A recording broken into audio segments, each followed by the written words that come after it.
핵무기 소형화는 거의 완성 단계입니다. 김정은 동지, 주민들은 알아서 자력갱생하라고 해. 공개 처형으로 본보기를 보여줘. 2019년 9월 청진으로 향하는 김정은 전용열차. 베테랑 기관장 최진국은 손이 떨렸습니다. 저는 북한에서 23년간 김정은의 전용열차를 몰았습니다. 여러분이 뉴스에서 보시는 그 짙은 녹색 열차, 바로 그것입니다. 한 탈북 기관장이 목숨을 걸고 증언합니다. 화물칸이 금괴로 가득 차 있어도 인민의 생사 따위는 아랑곳하지 않는 냉혹한 대화를 들었습니다. 그리고 이 모든 것을 폭로하려다 그의 가족에게 끔찍한 일이 벌어졌습니다. 과연 북한 최고 권력자의 열차 안에서 그는 무엇을 목격했을까요? 구독과 좋아요로 응원해 주시면 더 깊은 북한 이야기를 계속 전해드리겠습니다. 제 이름은 최진국입니다. 29의 김정일 동지의 전용열차 보조기관사로 시작해서 50이 되던 해까지 23년을 북한 최고 권력자들의 열차를 몰았습니다. 여러분도 뉴스에서 보셨을 겁니다. 김정은이 중국이나 러시아 갈 때 타는 그 짙은 녹색 열차 말입니다. 바로 그 열차를 제가 운전했습니다. 2019년 여름이었습니다. 그날도 평양 평천구역에 있는 특별 차량기지에서 출발 준비를 하고 있었습니다. 목적지는 원산의 명사십리 해안가에 있는 최고 지도자 별장이었습니다. 김정은 동지가 가족들과 함께 휴가를 가신다는 거였죠. 전용열차라는 게 보통 열차하고는 차원이 다릅니다. 겉으로 보면 그냥 낡은 녹색 객차처럼 보이지만 속은 완전히 다릅니다. 유리는 전부 방탄유리고요. 객차 문손잡이는 금으로 도금되어 있습니다. 안에는 최고급 가죽 소파, 대형 텔레비전, 위스키 밭까지 갖춰져 있습니다. 우리로 치면 청와대가 통째로 움직이는 거나 마찬가지였습니다. 기관실도 특별했습니다. 일반 열차 기관실은 좁고 더럽고 시끄럽지만 전용열차 기관실은 에어컨이 돌아가고 특수 통신 장비가 설치되어 있었습니다. 만에 하나 달리는 도중에 전쟁이 나도 김정은 동지가 바로 군대를 지휘할 수 있게 만든 거죠. 출발 2시간 전 보위부 요원들이 기관실로 들어왔습니다. 20년을 같이 일했어도 매번 검사는 똑같았습니다. 신분증 확인, 몸 수색, 기관실 곳곳을 손전등으로 비추며 이상한 게 없나 살폈습니다. 키 큰 보위부 대좌가 제 얼굴을 빤히 쳐다보며 말했습니다. 최 기관장, 이번에도 단 한 번의 실수도 있어선 안 되네. 자네 아들이 대학생이지. 막내 아들은 고위 사령부에 있고. 등골이 서늘해졌습니다. 협박이었습니다. 실수하면 자네 가족이 어떻게 되는지 알지? 그런 뜻이었습니다. 저는 고개를 숙이며 대답했습니다. 예, 동지. 목숨 걸고 안전하게 모시겠습니다. 보위부 요원들이 나가고 저는 혼자 기관실에 앉아 계기판을 점검했습니다. 속도계, 압력계, 브레이크, 무전기. 하나하나 손으로 만지며 확인했습니다. 23년간 단 한 번도 사고를 낸 적이 없었습니다. 그게 제 자랑이자 제 가족이 평양에서 잘 먹고 잘 살 수 있는 이유였습니다. 오전 10시 김정은 동지가 탑승하셨습니다. 보위부 경호원들이 객차 주변을 에워쌌고 저는 기관실 의자에 바짝 앉아 출발 신호를 기다렸습니다. 무전기에서 목소리가 들렸습니다. 기관장 동지, 출발하시오. 저는 천천히 레버를 당겼습니다. 열차가 부드럽게 움직이기 시작했습니다. 평양역을 지나 동해안으로 향하는 철길위를 달렸습니다. 창밖으로 논밭과 산들이 스쳐 지나갔습니다. 가끔 선로 옆에서 일하는 농민들이 보였습니다. 그들은 열차를 보고 허리를 굽혀 인사했습니다. 전용열차가 지나간다는 걸 아는 겁니다. 점심때쯤 함흥을 지났습니다. 그때 뒷좌석에 앉아있던 보조 기관사가 작은 목소리로 물었습니다. 기관장 동지, 오늘도 화물칸이 잠겨 있던데요. 저희도 못 들어가게 하잖습니까? 대체 거기에 뭐가 실려 있는 겁니까? 저도 항상 궁금했던 부분이었습니다. 전용열차 맨 뒤에는 특별 화물칸이 하나 더 붙어 있었습니다. 그 칸은 항상 자물쇠로 잠겨 있었고 보위부 요원 2명이 지키고 섰습니다. 기관장인 저도 들어가 본 적이 없었습니다. 알 필요 없는 거야. 우리는 그냥 안전하게 모시기만 하면 돼. 그렇게 대답은 했지만 마음 한구석이 찝찝했습니다. 도대체 뭘 숨기는 걸까? 왜 기관장인 나도 못 보게 하는 걸까? 오후 3시 원산에 도착했습니다. 김정은 동지가 하차하시고 경호원들이 검은색 벤츠 승용차로 안내했습니다. 저는 열차를 원산 차량기지에 세워두고 숙소로 돌아왔습니다. 그날 밤 잠이 오지 않았습니다. 23년을 이 일을 했지만 처음으로 이상한 생각이 들었습니다. 내가 모르는 비밀이 이 열차 안에 있다. 그리고 그 비밀은 아마도 알면 안 되는 것일 거다. 그로부터 한 달 후였습니다. 2019년 9월 김정은 동지가 평양에서 함경북도 청진까지 가는 일정이 잡혔습니다. 청진의 조선제 강소를 시찰하신다는 거였습니다. 편도로 8시간이 걸리는 긴 여정이었습니다. 그날 아침 출발 준비를 하는데 기관실 통신 장비에 이상이 생겼습니다. 스피커에서 지직거리는 소음이 나더니 갑자기 꺼졌습니다. 보조 기관사가 당황해서 말했습니다. 기관장 동지, 보위부 무전이 안 잡힙니다. 저는 서둘러 배선을 확인했습니다. 어디선가 합선이 된 것 같았습니다. 그런데 이상했습니다. 무전기는 꺼졌는데 천장에 달린 작은 스피커에서 희미하게 소리가 들렸습니다. 처음엔 무슨 소리인 줄 몰랐습니다. 그런데 자세히 들어보니 사람들 목소리였습니다. 객차 안에서 나오는 소리였습니다. 핵무기 소형화는 이제 거의 완성 단계입니다. 김정은 동지, 심장이 철렁했습니다. 이건 들으면 안 되는 대화였습니다. 통신 배선이 잘못 연결되면서 객차 내부 음성이 기관실 스피커로 새어나오고 있었던 겁니다. 보조 기관사도 알아챘는지 얼굴이 하얗게 질렸습니다. 기관장 동지, 저거 입 닥쳐. 아무것도 못 들은 거야. 알았어? 저는 냉정하게 말했지만 손은 떨리고 있었습니다. 그런데 스피커에서 계속 소리가 흘러나왔습니다. 끌 수가 없었습니다. 선로를 달리는 동안 통신 장비를 만지면 사고가 날 수 있었으니까요. 김정은 동지 목소리가 들렸습니다. 미국 놈들이 대화하자고 난리지? 좋아. 우리가 핵을 가진 이상 이제 협상 카드가 생긴 거야. 시간은 우리 편이야. 다른 목소리가 대답했습니다. 아마도 당 간부인 것 같았습니다. 옳은 말씀입니다, 원수님.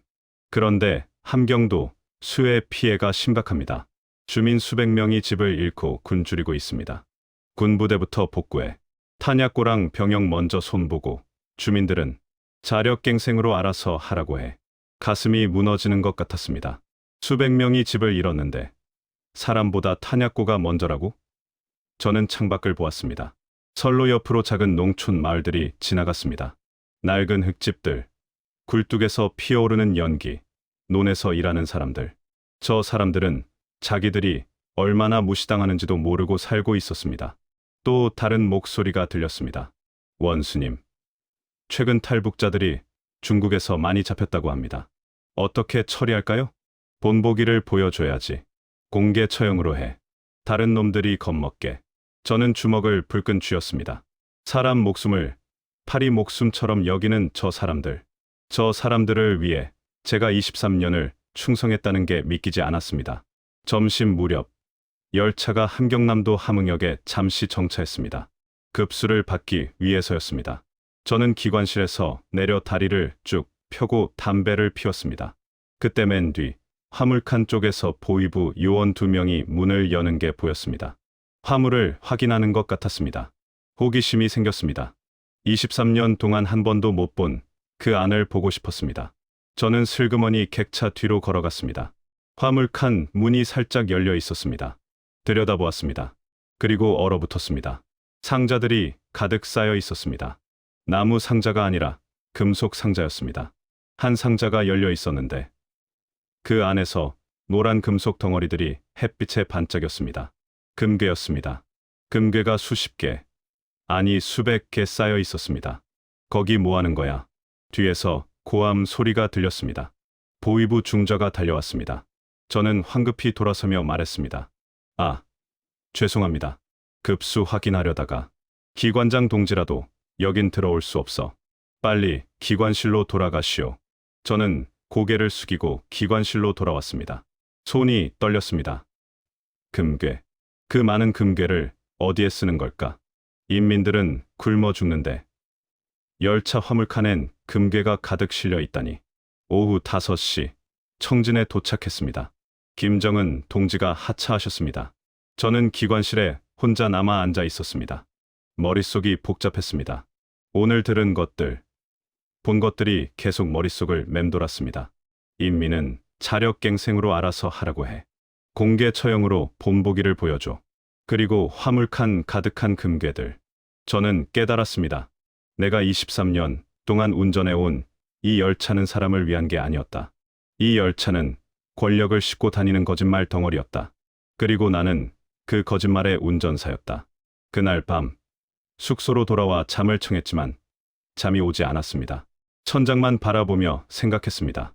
이대로 계속 살 수 있을까?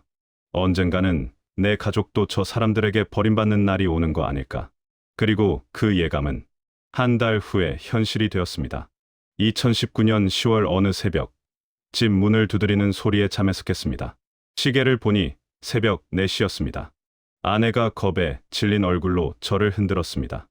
여보, 보위부예요. 문을 열자 보위부, 소자 2명이 서 있었습니다. 한 명이 차갑게 말했습니다. 최진국 동지 댁이 맞습니까? 댁의 장남 최성호를 체포합니다. 머리가 하얘졌습니다. 성호가 무슨 잘못을 했다는 겁니까? 아들 방으로 달려가니 이미 보위부 요원들이 방을 뒤지고 있었습니다. 책상 서랍, 옷장, 침대 밑까지 샅샅이 뒤졌습니다. 그리고 책상 뒤 벽 틈새에서 무언가를 꺼냈습니다. USB 메모리였습니다. 작은 플라스틱 막대기 같은 게 10개도 넘게 나왔습니다. 이게 뭐냐? 보위부 소자가 성호의 멱살을 잡았습니다. 27살 아들이 바들바들 떨면서도 입을 다물었습니다. 소자가 비웃듯 말했습니다. 내 아들이 뭘 했는지 아십니까? 최 기관장. 한국 드라마, 한국 영화, 한국 노래를 USB에 담아서 김일성 종합대학 학생들한테 팔았습니다. 지금까지 5,000개가 넘게 퍼뜨렸어요. 이게 무슨 죄인지 아십니까? 반동 사상 유포죄입니다. 다리에 힘이 풀렸습니다. 5,000개. 그 많은 USB를. 성호가 언제부터 이런 일을 한 겁니까? 아내가 울부짖으며 보위부 요원 다리를 붙잡았습니다. 제발요, 동지. 우리 아들이 잘못했어요. 용서해 주십시오. 비켜요. 보위부 요원이 아내를 밀쳤습니다. 아내는 바닥에 넘어졌습니다. 저는 이를 악물고 참았습니다.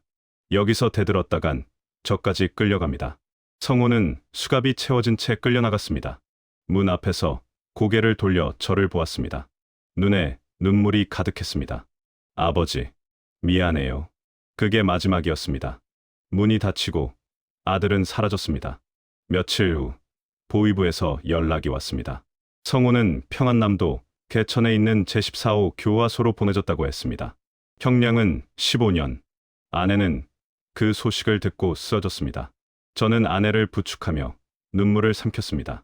15년이면 사형 선고나 마찬가지였습니다. 북한 교화소가 어떤 곳인지 저도 알고 있었습니다. 하루 12시간 노동, 굶주림, 폭행, 젊은 사람도 1년이면 뼈만 앙상하게 남는다고 했습니다. 우리 성호가 거기서 15년을 버틸 수 있을까요? 그로부터 일주일 후 또 출장 명령이 떨어졌습니다. 김정은 동지가 평안남도 순천의 비난론 공장을 시찰하신다는 거였습니다. 저는 멍한 상태로 기관실에 올랐습니다. 아들 생각에 정신이 없었습니다. 열차는 평양을 출발해 남쪽으로 내려갔습니다. 평안남도로 들어서면서 차창 밖 풍경이 바뀌었습니다. 산과 들판, 그리고 멀리 철조망이 보였습니다. 가슴이 철렁했습니다. 개천 교화소였습니다. 철조망 너머로 낡은 막사들이 보였습니다. 마당에는 죄수복을 입은 사람들이 줄지어 걸어가고 있었습니다. 너무 멀어서 얼굴은 보이지 않았습니다. 하지만 저는 알고 있었습니다. 저 안에 제 아들이 있다는 걸. 성호야. 저도 모르게 중얼거렸습니다. 손으로 창문을 짚었습니다. 닿지 않는 거리였습니다. 저는 북한 최고 권력자를 모시는 기관장이었습니다. 하지만 불과 500m 떨어진 곳에 있는 제 아들 하나 구하지 못했습니다.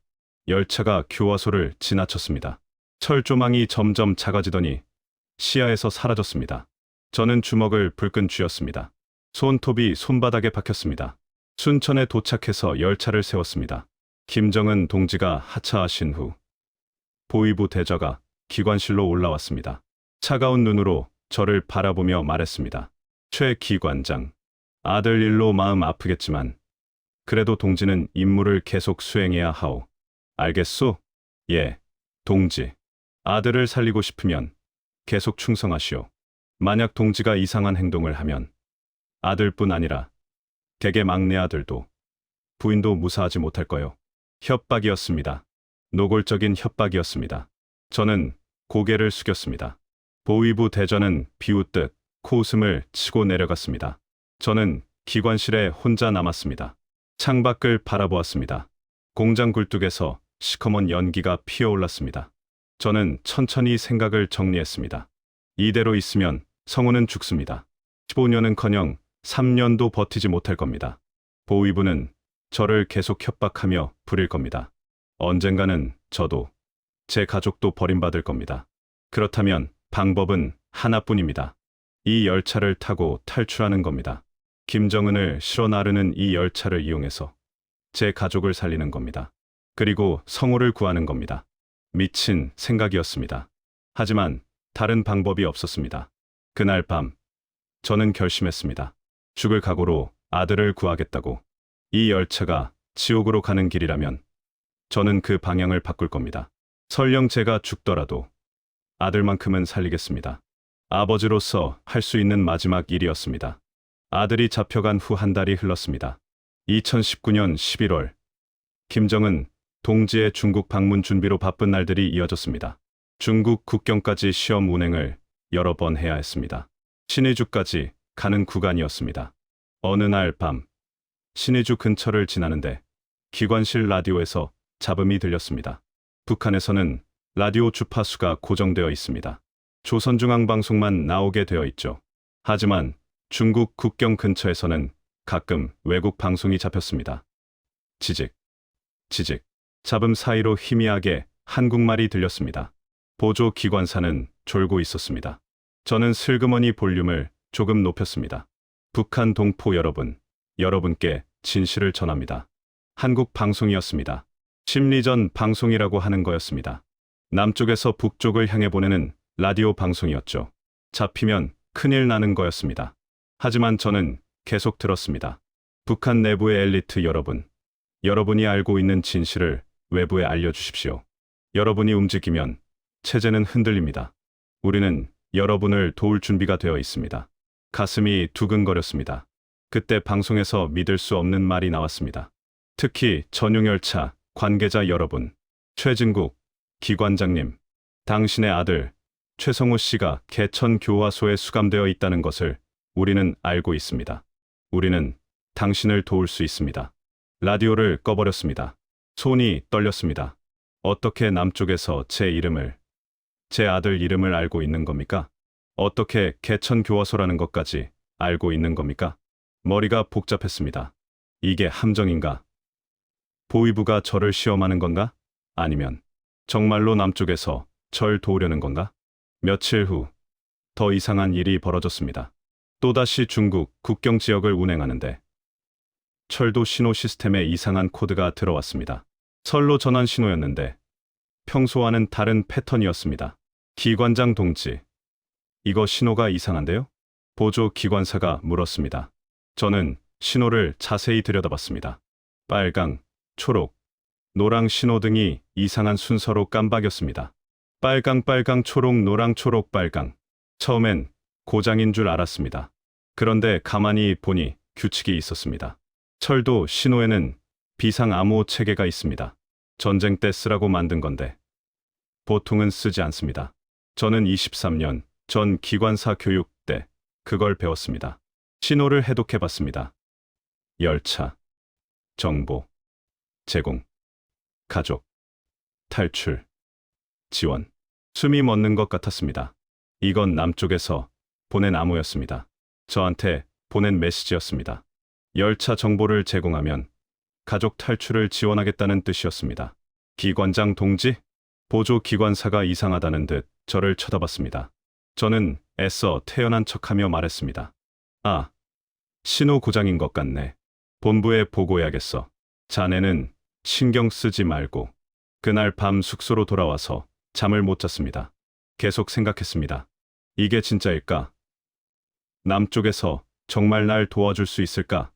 하지만 만약 함정이라면, 보위부 함정에 걸리면 저도 제 가족도 끝입니다. 일주일을 고민했습니다.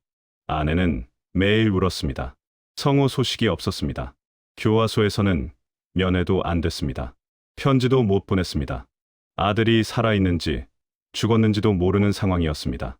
결국 결심했습니다. 어차피 이대로 있으면 아들은 죽습니다. 한번 믿어보기로 했습니다. 다음 출장 때 저는 작은 시도를 했습니다.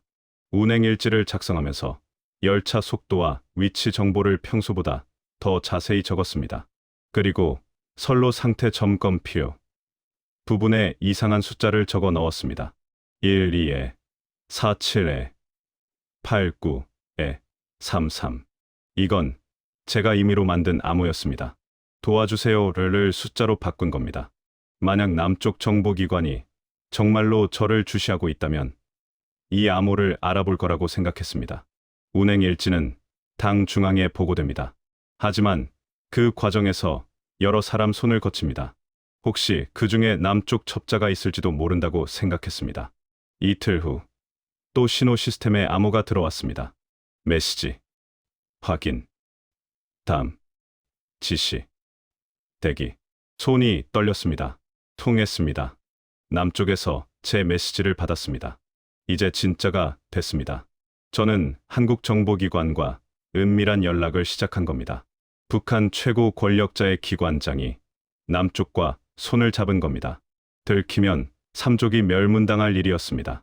하지만 저는 후회하지 않았습니다. 아들을 구하기 위해서라면 악마와도 손잡을 각오였으니까요. 그날 밤 저는 창밖별을 보며 중얼거렸습니다.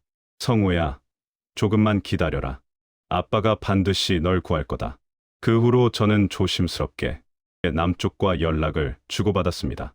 운행일지의 암호처럼 정보를 숨겨 넣었고, 신호등 기둥이나 선로 표지판 뒤에서 종이 쪽지를 주고받았습니다. 마치 스파이 영화 같았지만 이건 영화가 아니었습니다. 한 번 실수하면 저와 제 가족 모두 죽는 일이었습니다. 2019년 12월 어느 밤 국경 지역 운행 중에 또 라디오에서 소리가 났습니다. 이번엔 더 또렷했습니다.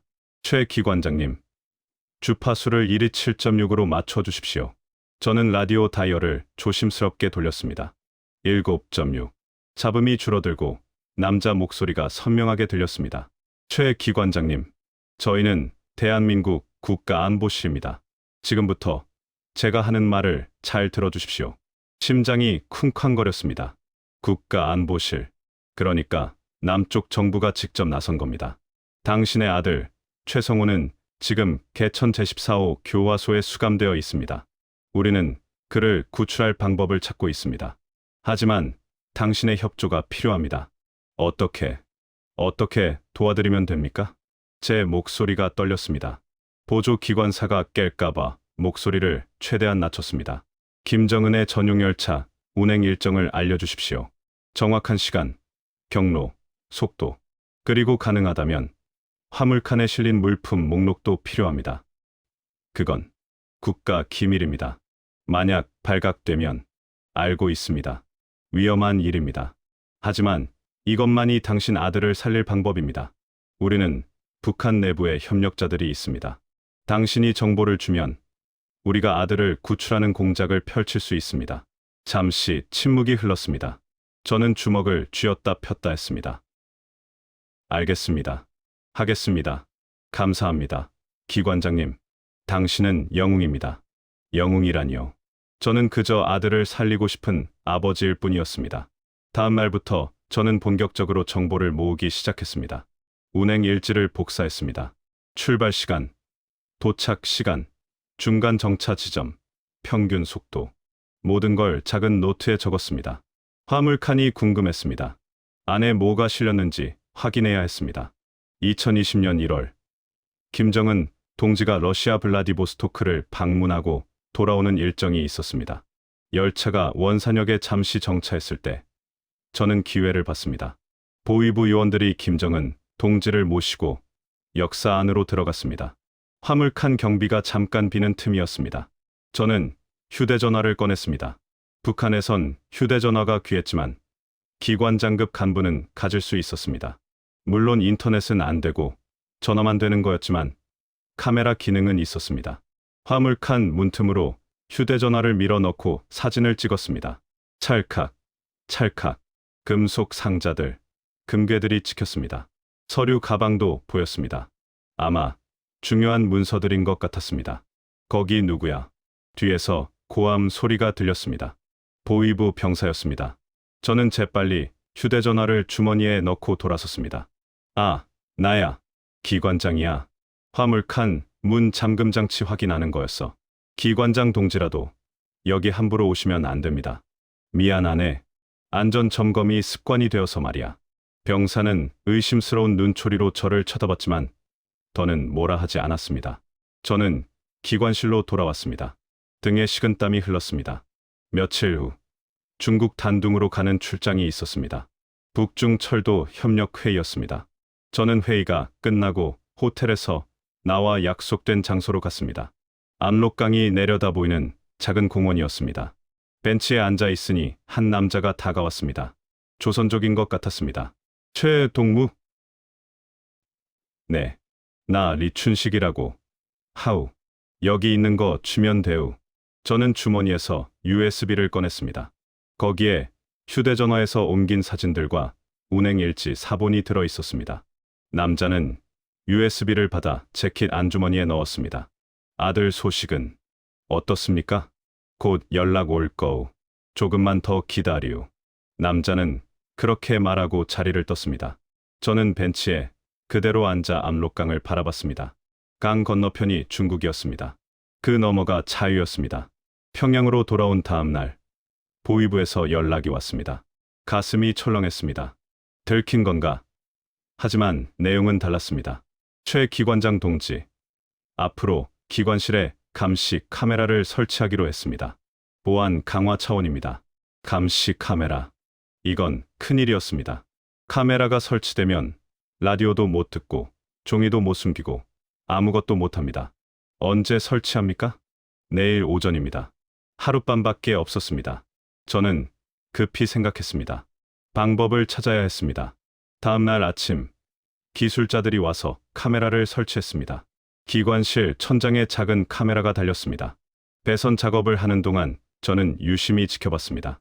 전선이 어디로 연결되는지, 어떤 구조인지. 오후에 시험 운행을 나갔습니다. 평양 외곽 선로를 도는 거였습니다. 열차가 터널을 지날 때 저는 재빨리 움직였습니다. 천장 카메라 케이블을 살짝 잡아당겼습니다. 너무 세게 당기면 티가 나니까 아주 살짝만. 접촉 불량이 생기도록. 기관장 동지. 카메라 화면이 끊겼다 들어왔다 합니다. 보조 기관사가 말했습니다. 저는 태연하게 대답했습니다. 터널 지나면서 진동 때문인 것 같은데.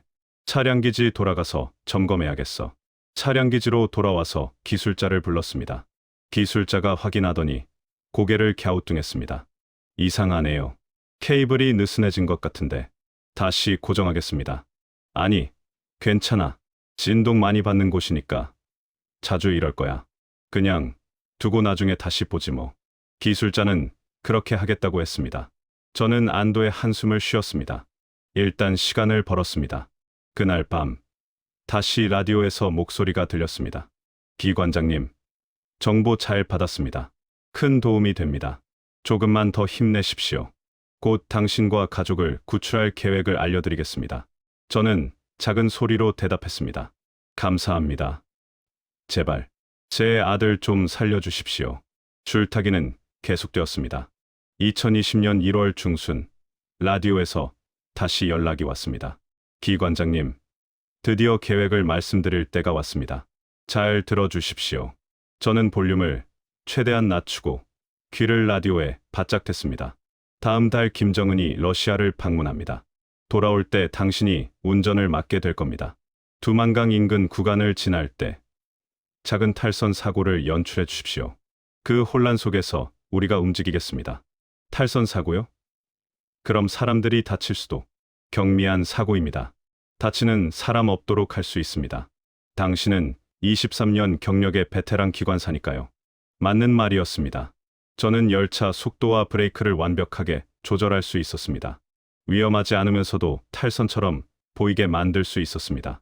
사고 후 혼란이 일어나면 후미 객차를 분리하십시오. 거기에 당신 가족을 태우겠습니다. 분리된 객차는 우리가 준비한 비밀 선로로 유도하겠습니다. 그 선로는 DMZ 1km 전방까지 연결되어 있습니다. 숨이 막혔습니다. 비밀 선로라니, 남쪽 사람들이 북한 땅에 비밀 선로를 만들었다는 겁니까? 어떻게 그런 게 가능합니까? 믿기 어려우시겠지만 우리는 오래전부터 준비해왔습니다. 당신 같은 분이 나타나기를 기다렸습니다. 그리고 당신 아들도 함께 갑니다. 성호를 교화소에서 어떻게? 우리 협력자가 교화소 근처에 있습니다. 사고가 나는 날 아들을 호송 차량으로 이송시키는 위장 명령을 내리겠습니다. 그 차량이 열차가 있는 곳으로 올 겁니다. 너무나 복잡하고 위험한 계획이었습니다. 하지만 달리 방법이 없었습니다. 다음 날 저는 아내를 조용한 곳으로 불렀습니다. 대동강 둑길이었습니다. 주변에 사람이 없는 걸 확인하고 말했습니다. 여보, 들어요. 다음 달에 우리 여기를 떠날 겁니다. 아내는 눈이 휘둥그레졌습니다. 무슨 소리예요? 어디를 간다는 거예요? 남쪽입니다. 대한민국으로 갑니다. 그리고 성호도 데려올 겁니다. 아내는 입을 막았습니다. 눈물이 주르륵 흘렀습니다. 어떻게? 그게 가능해요? 저는 지난 2달간 있었던 일들을 모두 말했습니다. 라디오 방송, 암호 종이, 중국에서의 접선, 그리고 탈출 계획. 아내는 말없이 듣다가 제 손을 꼭 잡았습니다. 위험하지 않아요? 위험합니다. 실패하면 우리 모두 죽습니다. 하지만 여보, 이대로 살 수는 없어요. 성호가 교화소에서 죽어가는 걸 그냥 볼 수는 없단 말이오. 영호는요? 막내는 어떻게 해요? 막내 아들 영호, 호위 사령부에서 근무하고 있었습니다. 군인이라 마음대로 움직일 수 없었습니다. 영호는 데려갈 수 없습니다. 미안하오. 하지만 나중에 반드시 데려올 겁니다. 아내는 울음을 터뜨렸습니다. 두 아들 중 하나를 선택해야 하는 어머니의 고통이었습니다. 저는 아내를 끌어안았습니다. 미안하오. 정말 미안하오. 2020년 2월 10일 김정은 동지의 러시아 방문 일정이 확정되었습니다. 2월 25일 출발, 28일 귀환. 제가 귀환 열차 기관장으로 배정되었습니다. 보위부에서 특별 지시가 내려왔습니다. 보위부 대저가 기관실로 와서 말했습니다. 최 기관장, 이번 임무는 특히 중요하네. 러시아에서 중요한 회담이 있었고 원수님께서 피곤하실 거야. 그러니 아주 부드럽게 조용히 운행해야 하네. 알겠나? 예, 동지. 최선을 다하겠습니다. 한 가지 더. 자네 집안 조사가 있었네. 장남이 반동죄로 수감 중이지. 솔직히 자네도 의심받을 수 있는 처지야. 하지만 우리가 믿고 자네를 기용한 거야. 배신하지 말게. 등골이 서늘해졌습니다. 저를 의심하고 있었습니다. 하지만 이미 돌아갈 수 없었습니다. 절대 그런 일 없을 겁니다. 제 목숨 걸고 충성하겠습니다. 2월 28일 새벽, 저는 블라디보스토크역에서 전용 열차에 올랐습니다. 김정은 동지와 일행이 탑승했습니다. 객차는 평소보다 조용했습니다. 모두 피곤한 것 같았습니다. 오후 3시, 열차는 북한 국경을 넘었습니다. 두만강 철교를 건넜습니다. 이제 목표 지점까지 2시간 남았습니다. 저는 주머니에서 작은 종이를 꺼냈습니다. 남쪽 사람들이 준 지도였습니다. 온성 북쪽 15km 지점. 거기서 사고를 내야 했습니다. 손이 떨렸습니다. 정말 할 수 있을까? 23년간 단 한 번도 사고를 낸 적이 없었습니다. 오늘은 일부러 사고를 내야 했습니다. 오후 4시 50분. 목표 지점이 가까워졌습니다. 저는 심호흡을 했습니다. 계기판을 확인했습니다. 속도 시속 70km. 브레이크 정상. 이제 시작입니다. 저는 천천히 속도를 높였습니다. 80, 90, 100km. 규정 속도를 넘었습니다. 보조 기관사가 놀라서 물었습니다. 기관장 동지, 너무 빠른 거 아닙니까? 괜찮아. 일정이 늦어져서 좀 서둘러야 해. 오후 5시 정각. 목표 지점에 도달했습니다. 저는 급브레이크를 밟았습니다. 끼익. 열차가 크게 흔들렸습니다. 객차에서 비명 소리가 들렸습니다. 열차는 선로를 벗어나 자갈밭으로 미끄러졌습니다. 하지만 완전히 뒤집히지는 않았습니다. 제가 계산한 대로였습니다. 사고다. 사고야. 보위부 요원들이 소리쳤습니다. 저는 재빨리 기관실을 나왔습니다. 열차 뒤로 달려갔습니다. 후미 객차 연결 고리를 풀어야 했습니다. 어둠 속에서 인형이 보였습니다. 아내였습니다. 그리고 그 옆에 뼈만 앙상하게 남은 젊은이가 서 있었습니다. 성호야, 제 아들이었습니다. 아버지. 성호가 저를 향해 달려왔습니다. 2달 만에 본 아들은 완전히 달라져 있었습니다. 살이 쭉 빠지고 눈은 움푹 들어갔습니다. 하지만 살아 있었습니다. 제 아들이 살아 있었습니다. 성호야, 시간 없다. 어서 저 객차에 타. 뒤쪽에 분리된 객차가 한 양 서 있었습니다.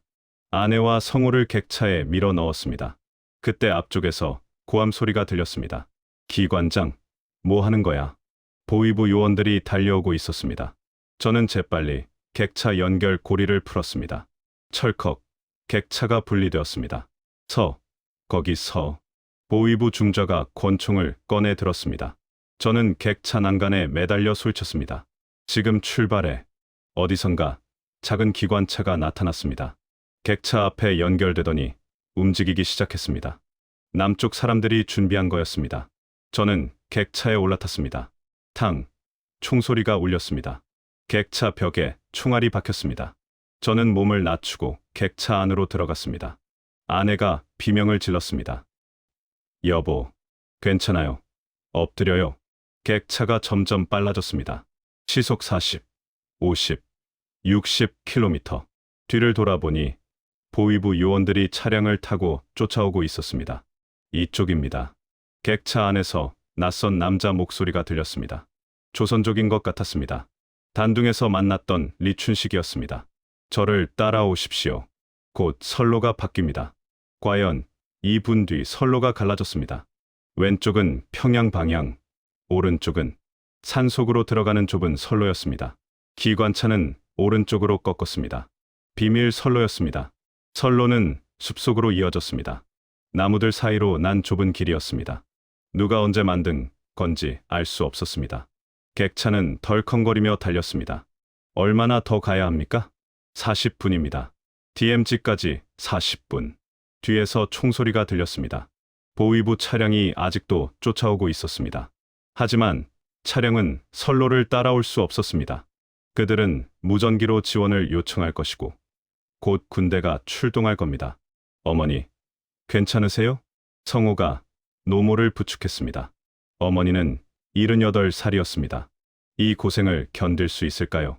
괜찮다. 얘야. 할미는 괜찮아. 그냥 너희들이 살기만 하면 돼. 눈물이 났습니다. 어머니는 끝까지 자식들만 걱정하셨습니다. 20분이 지났습니다. 객차는 계속 달렸습니다. 그때 앞쪽에서 무전기 소리가 들렸습니다.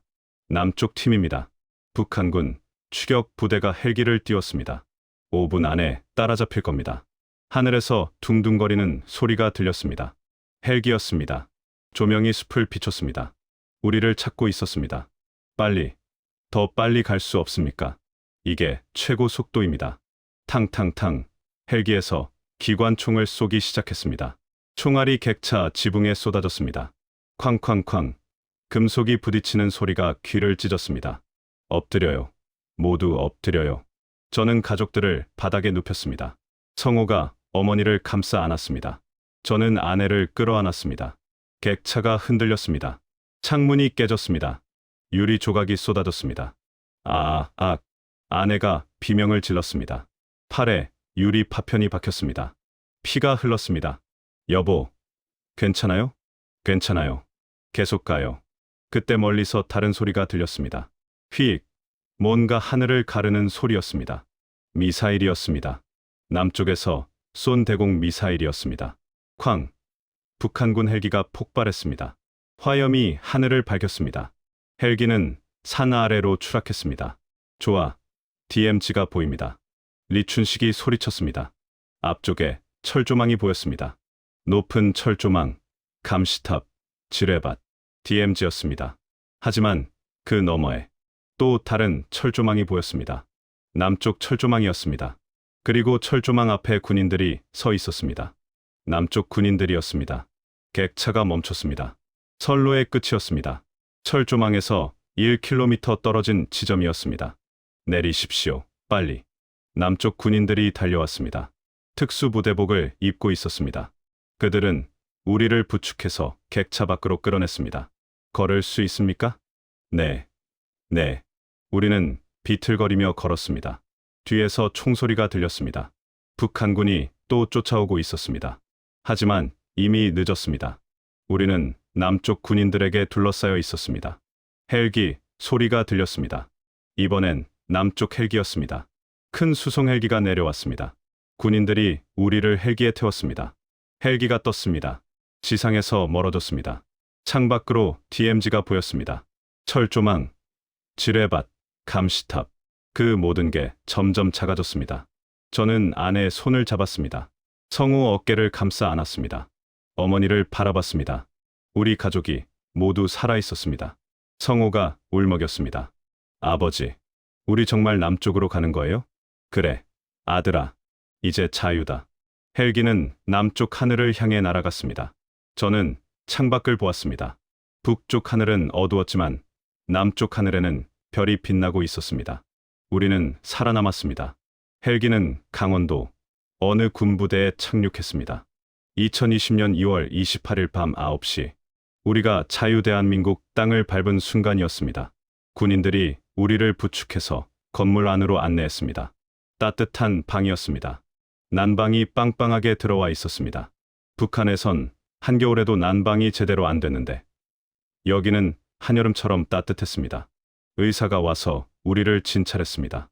아내 팔에 유리 조각을 빼내고 소독하고 꿰맸습니다. 성우는 영양실조로 링거를 맞았습니다. 어머니는 혈압이 높아서 약을 드셨습니다. 다음 날 아침, 창문을 열었습니다. 산이 보였습니다. 북쪽과 똑같은 산이었습니다. 나무도 똑같았습니다. 하지만 뭔가 달랐습니다. 공기가 달랐습니다. 자유의 공기였습니다. 일주일 후, 우리는 경기도 안성에 있는 하나원으로 옮겨졌습니다. 탈북자들이 한국 생활을 배우는 곳이었습니다. 거기서 석 달을 보냈습니다. 처음 마트에 갔을 때를 잊을 수 없습니다. 물건이 너무 많아서 어지러울 정도였습니다. 쌀, 고기, 과일, 과자. 북한에선 돈이 있어도 살 수 없던 것들이 여기는 넘쳐났습니다. 성우는 바나나 우유를 마시고 울었습니다. 교화소에서 먹던 것을 생각하면 꿈만 같다고 했습니다. 하나원에서 저는 국정원 직원들을 여러 번 만났습니다. 그들은 제가 가져온 정보에 대해 물었습니다. 전용열차 운행 일지, 화물칸 사진, 김정은의 동선, 모든 걸 말씀드렸습니다. 직원들은 고맙다고 했습니다. 기관장님 덕분에 북한 최고위층 동향을 파악할 수 있었습니다. 국가에 큰 기여를 하셨습니다. 하지만 저는 기쁘지 않았습니다. 왜냐하면 영호 때문이었습니다. 탈출하고 한 달 후 소식을 들었습니다. 북한이 대대적으로 저를 비난하는 방송을 내보냈다고 했습니다. 조국을 배신한 인간 쓰레기, 3대가 멸족되어야 할 악질 반동, 그리고 막내 아들 영호가 총살당했다고 했습니다. 그 소식을 듣고 저는 한동안 아무것도 할 수 없었습니다. 성호를 살리려다 영호를 죽였습니다. 한 아들을 구하려다 다른 아들을 잃었습니다. 밤마다 영호 얼굴이 떠올랐습니다. 군복을 입고 씩씩하게 웃던 23살 아들. 미안하다. 영호야. 아버지가 미안하다. 매일 밤 혼자 울었습니다. 아내도 울었습니다. 성호도 울었습니다. 우리가 산 자유의 대가는 너무나 컸습니다. 2020년 6월 하나원을 수료했습니다. 정부에서 아파트를 지원해 주었습니다. 경기도 파주였습니다. 북쪽이 보이는 곳이었습니다. 저는 거기서 새로운 삶을 시작했습니다. 국정원에서 북한 철도 자문 일을 제안했습니다. 제 경험을 살려 북한 철도망 분석을 돕는 일이었습니다. 저는 그 일을 받아들였습니다. 속죄하는 마음으로 일했습니다. 성우는 대학에 입학했습니다. 서울에 있는 대학 사회학과였습니다. 북한 사회를 연구해서 통일 후에 도움이 되고 싶다고 했습니다. 자랑스러운 아들이었습니다. 어머니는 이산가족 상봉 신청을 하셨습니다. 6.25 때 헤어진 오빠를 찾는다고 하셨습니다. 하지만 이미 돌아가셨다는 소식을 들었습니다. 대신 오빠의 아들, 그러니까 어머니 조카를 만났습니다. 70대 할아버지였습니다. 둘은 만나자마자 부둥켜 안고 울었습니다. 우리 큰오빠 닮았네. 똑 닮았어. 고모님. 아버지가 평생 그리워하셨어요. 북에 계신 여동생을. 저도 옆에서 울었습니다. 65년 만의 만남이었습니다. 지금은 2025년입니다. 탈북한 지 5년이 되었습니다. 저는 여전히 파주에서 살고 있습니다. 가끔 임진각에 갑니다. 북쪽을 바라봅니다. 철조망 너머 어딘가에 영호가 묻혀 있습니다. 영호야, 아빠가 꼭 너를 데리러 갈게. 통일이 되면 내 무덤을 찾을게. 성우는 대학을 졸업하고 탈북자 지원 단체에서 일하고 있습니다. 새로 넘어오는 탈북자들을 도와주는 일입니다. 아내는 집 근처 식당에서 일합니다. 만두맛이 일품이라고 손님들이 좋아합니다. 어머니는 올해 83세가 되셨습니다. 건강은 좀 안 좋으시지만 정신은 또렷하십니다. 가끔 말씀하십니다. 우리 살아생전에 통일 보면 좋겠다. 저도 그렇게 믿습니다. 언젠가는 통일이 될 겁니다. 그날이 오면 저는 다시 기차를 몰고 싶습니다. 서울에서 출발해서 평양을 지나 신의주까지, 부산에서 출발해서 원산을 지나 나진까지, 남과 북을 자유롭게 오가는 기차를 몰고 싶습니다. 그날이 오면 영호 무덤에 갈 겁니다. 무릎 꿇고 용서를 빌 겁니다. 그리고 말해줄 겁니다. 영호야, 이제 자유란다. 내가 못 본 자유를 아빠가 너를 위해 지킬게. 평생 북한 최고 권력자의 전용열차를 몰았습니다. 그 열차는 늘 죽음을 향해 달렸습니다. 하지만 제 인생의 마지막 운행은 달랐습니다. 그건 생명을 향해, 자유를 향해 달리는 열차였습니다. 저는 이제 전용열차 기관장이 아닙니다. 저는 자유로 가는 열차의 기관장입니다. 그리고 언젠가 통일 열차의 기관장이 되고 싶습니다.